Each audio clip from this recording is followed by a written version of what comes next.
VHS pirate ship.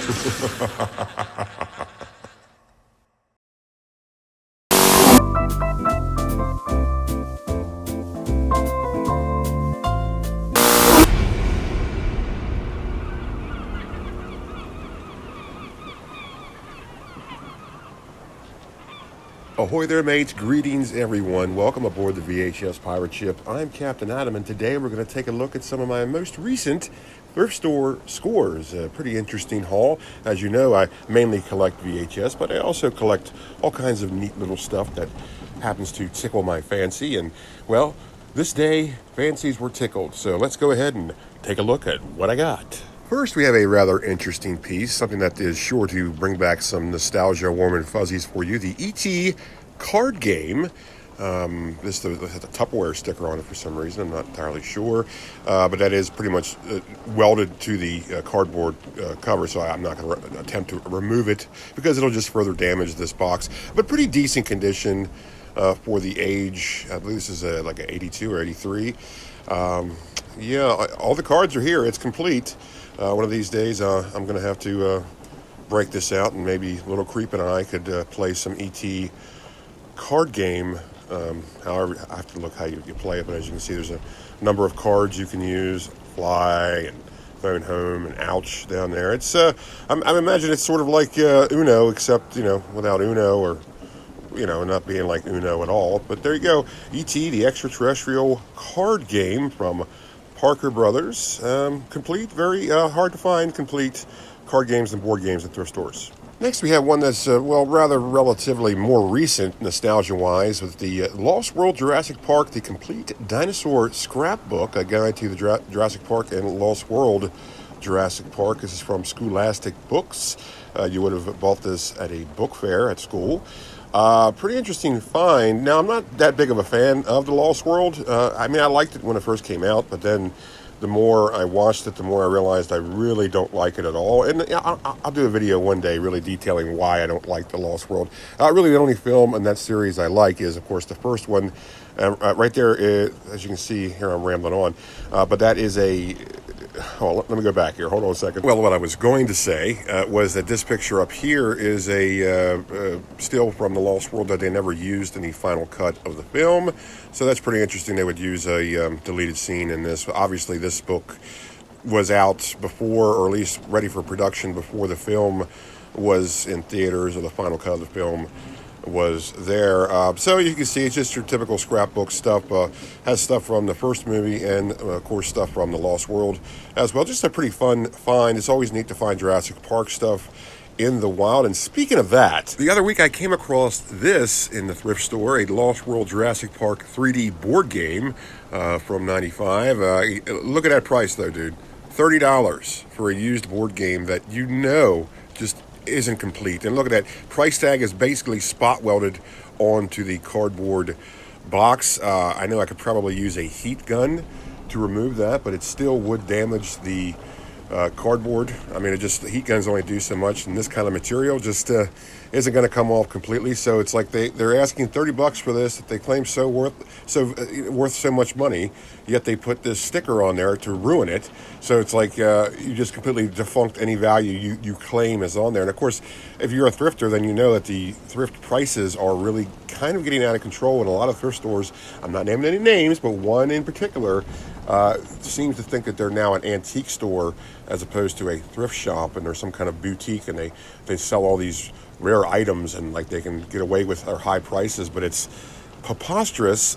So yeah, I didn't buy this because I'm not paying $30 for an incomplete board game. In fact, after I saw the price, I didn't even bother checking to see if all the parts were there, which I usually do if there's a board game out there I want.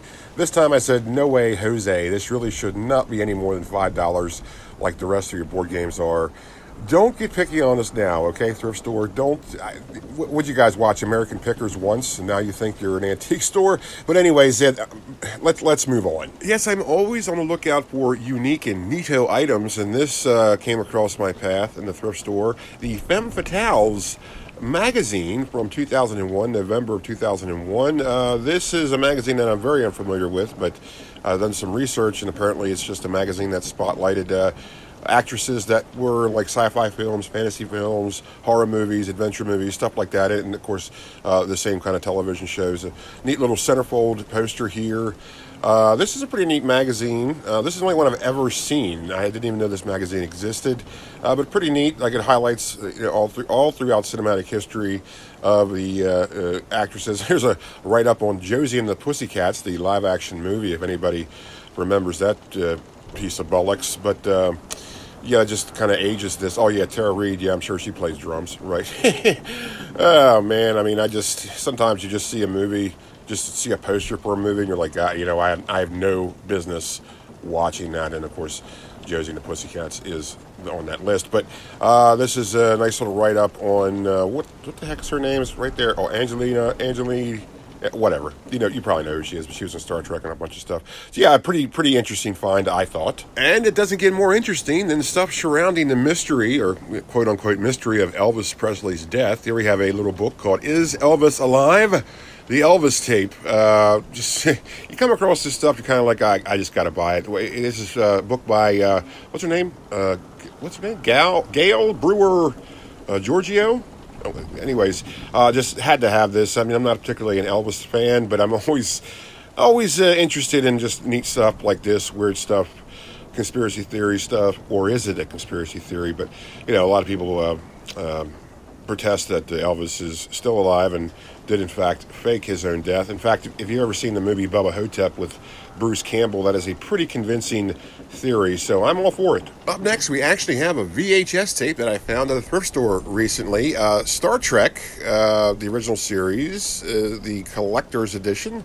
VHS. It contains 2 episodes, I, Mud, and The Trouble with Triples, and of course, in my opinion, 2 of the best episodes of the original series. So this was pretty awesome to find. Still sealed. This is from Columbia House Video. So this came in a big set. I think like you got like a weekly, you got one of these every week if you subscribed or whatever.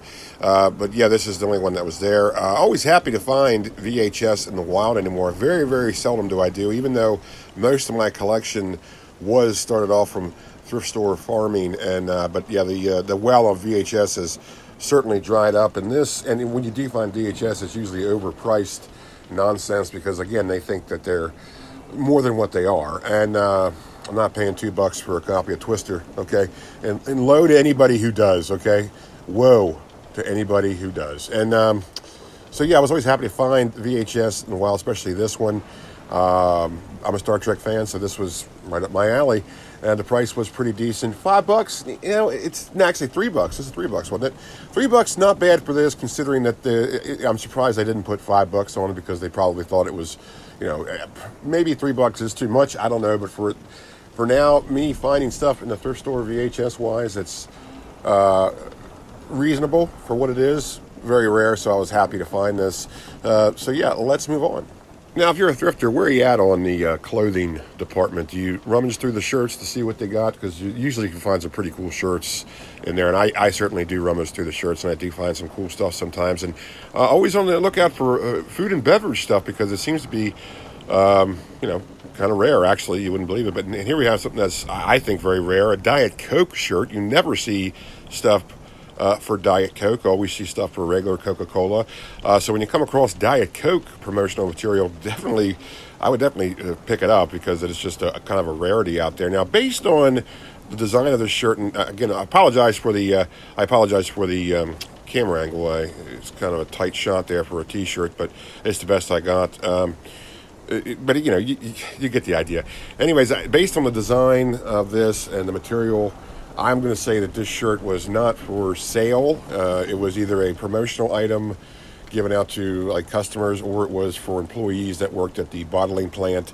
It doesn't look like it's any kind of like shirt you could just buy in a store, even though, ironically enough, I did buy this in a store, secondhand, of course. But yeah, I'm guessing this either was given out at promotional events, or like the people that worked there just had them, and it somehow ended up in the wild. Because you can always tell. I mean, I'm not that good at noticing vintage clothing. I'm not saying this is vintage. All I'm saying is this is not. I don't think this is a retail shirt because that tag definitely looks older. Those big old Gildan tags. Usually now they're kind of slimmer if they even have tags at all.